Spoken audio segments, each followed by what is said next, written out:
And now we get the crank pulley off. Maybe.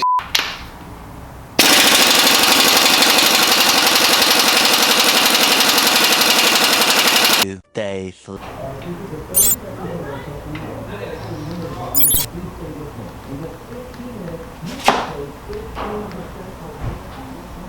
Turn it. Greetings, humans. Tonight we're going to disassemble the new engine. It'll give us a chance to look at the bearings so we can see how those were wearing during the engine's lifespan. It'll also give us the opportunity to measure out the bores and the pistons so we know what kind of parts we need to get as we go to rebuild it. So, without any further ado, let's get started. Oh, and by the way, in case you don't know, I'm Devon. Ben.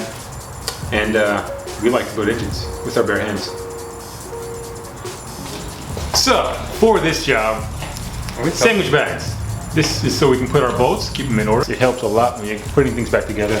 And we're going to be using various cardboard boxes to help store various parts like the bearings and the pistons. Everything we're going to need for this job is a 10, a 13, and a 15.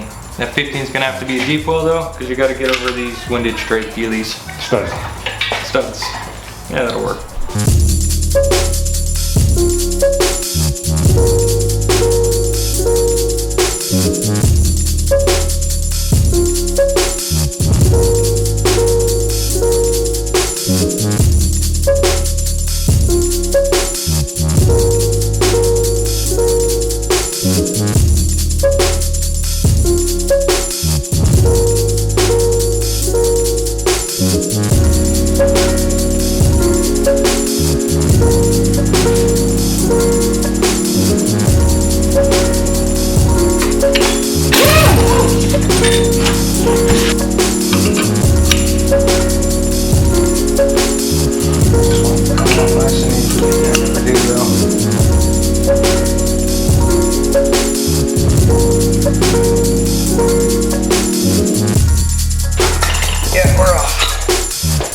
Whew, that's hot. Bore, small stroke engine.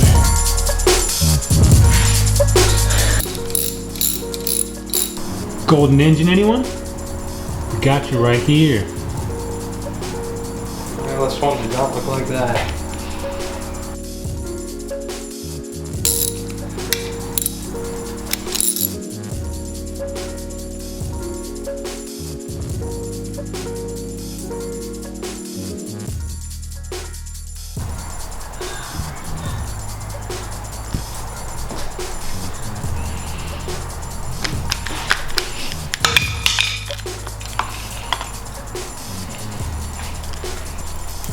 We've got torque bits on this cam retainer. On the 6.0 that was not like that. It was just regular hex bolt. On the 5.7 it wasn't like that. Who knows what it was like on the 6.0, that was a total part spin build. Oh, true. So in case you're wondering, if you're going to be building this, the torque bit, it's a T40 torque bit.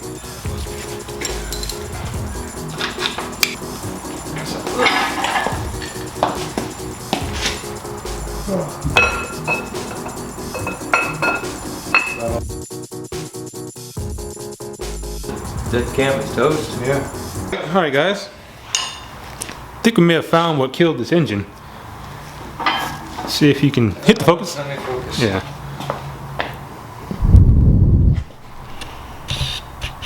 Right there. So if you can see that, that is a gnarly gash in the cam. Like, yeah, Globe you itself. can totally feel it. You can feel it, you I don't can even know see how it. that happened. Dude, that's a bearing surface. So This is right on the surface. That's a lifter. Yeah, that's a lobe. Yeah, that's a lifter. So maybe dropped a valve or broke a rocker or something. Messed up a lifter. Something in the head tanked and killed this cam. And that's why this motor pulled out. Yeah, we'll have to inspect everything. Because you got this right here. Crankshaft too. Got some gunk right there. And there's some more on the corner right there. So, this cam is telling the story of the engine the previous owner either didn't tell or didn't know.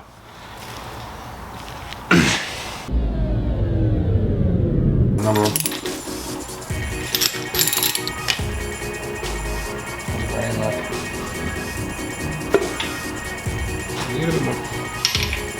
Alrighty folks, first one's out. So we're going to keep the caps on, that way they stay together in the correct orientation. Nothing gets lost, nothing gets mixed up. The bearing surfaces themselves, actually they both look really good. We'll get you guys closer glamour shots in a second here. But there's no extreme scoring, no extreme gouging, no extreme metal shavings or anything, so. This first one looks really good. What's that? Right in the center of it. That's me pushing on it with this. Okay. So there's the first piston. You can see just how black that is. Look at that. She's engine. Floats like it should.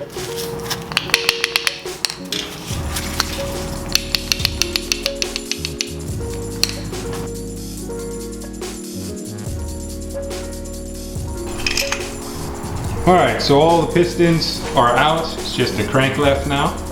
Then the block is torn down. This is what we're doing so we can tell which piston goes to which bore. We've got them numbered individually. So Ben's gonna number that one. What's it say on the other side? 2. 2. Dos. I'll put it small because it's dirty right there. There we go. So they're all numbered, so we know exactly which one they came out of and which one they go back in. We'll get a little more detailed when we start cleaning this. Yeah. But so far though, it's going pretty good. All the bolts broke loose beautifully.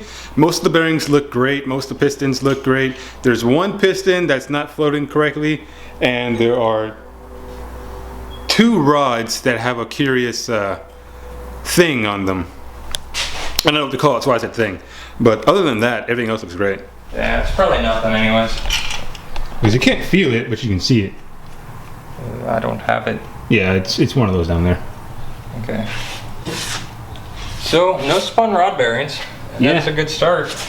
No sign of spun bearing, unlike my engine. I don't know, we still haven't torn that one all the way apart yet.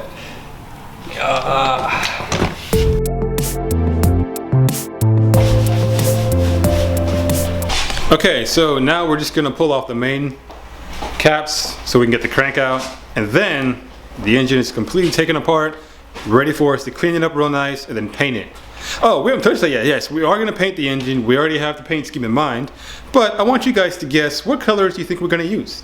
Or give us an option. What color do you think we should use? I mean, we already have it in mind. We're probably gonna go with that, but always open to options, and I love hearing what you guys have to say. So let us know, what colors do you think we should paint the engine? Should we do the block and the heads all one color?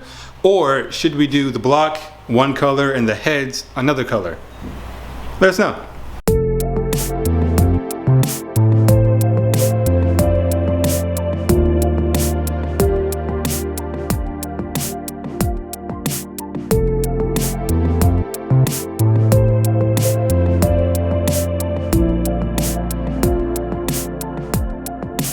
All the bolts are out. I'm really close. You guys are really close right now. This is a really intimate moment, so enjoy it while it lasts.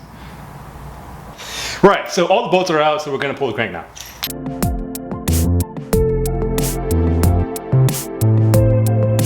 Okay, so the first main cap is off. See the bearing. I'll have to focus it, but this one's got some scoring, so it's a little worrisome. The bearings are going to get replaced, but the problem is why is it scored? And then the crank, they might have to get machined. We're not sure yet. Assuming we don't use the 5.3 crank. True. Gotcha. So based on the crank alone, right now from what we're seeing, we're probably going to go with the 5.3 because the 5.3 crank doesn't have the scoring that's going on like this one does. All right, guys. So crank's out, main bearings are off, main caps are off, main bearings are off. So the whole block is disassembled at this point, so now it's time for cleaning. So we got both cranks side by side. We wanted to show you if you could see any variance. I'm pretty sure it's just like a minimal variance to the naked eye, something in a few thousandths range in the width of the crank. If you know for sure, let us know in the comments below. So here they are.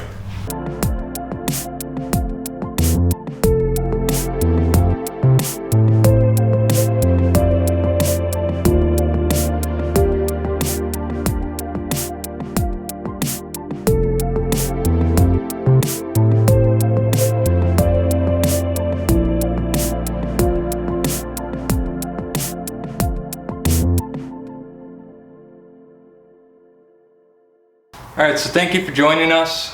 We just got this 4.8 all torn apart. We could tell that at some point it had a pretty catastrophic failure. It looks like a lifter disintegrated or something. So we're probably, we're definitely going with the 5.3 now because that crank is really clean. The 4.8's kind of sorry now. But I think it's still a good candidate for a budget build. We knew that was a very real possibility. So yeah, it's kind of one of the things that you always have to keep in mind when doing a build and getting a block from an unknown source or a supplier or just a used engine in general is the condition of the internals. I mean, externally it may look great, and then when you tear it apart and get inside, you're like, oh, this was not what I thought it was. But like Ben said, so the cam is dead. We're not going to use a cam. The crankshaft has a lot of scoring on it. It looks like it had some metal shavings moving around.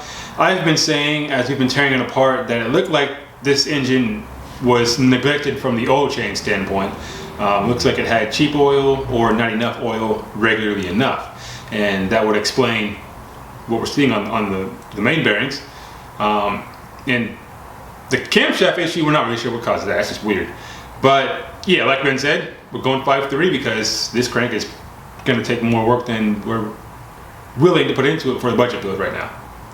So thanks again for checking us out. We really appreciate it. Hope you guys enjoyed this build, and stay tuned. Remember to like, subscribe, and leave us a comment below with any suggestions that you may have. And have a good night, and we'll see you guys next time.